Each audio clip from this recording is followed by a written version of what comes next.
Ken Barron. I'm with the National Association of Black and White Men Together.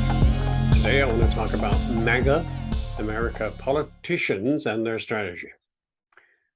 Of the 199 candidates on the ballot nationwide this year, many of them have denied the legitimacy of the 2020 presidential election.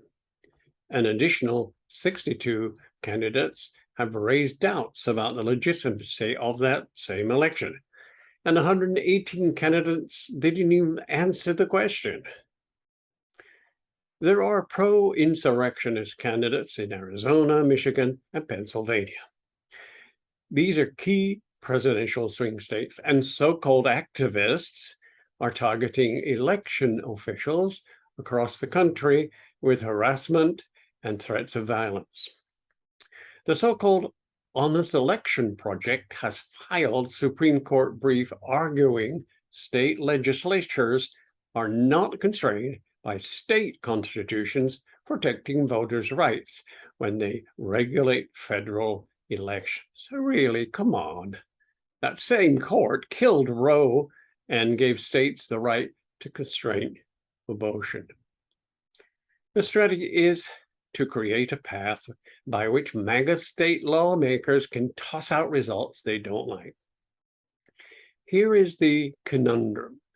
Should we, as activists, sacrifice key political policy and ideological goals for the sake of unity, or should we make a more Lincoln-esque appeal to the, quote, better angels of MAGA voters, rather than condemn the entire movement as essentially anti-American?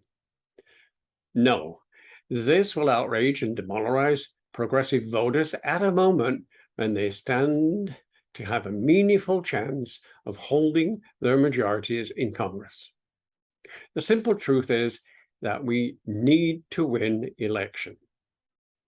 To paraphrase Abraham Lincoln, quote, "You have no oath registered in heaven to destroy the government, while I," that is President Lincoln, "shall have the most solemn one to preserve, protect, and defend him."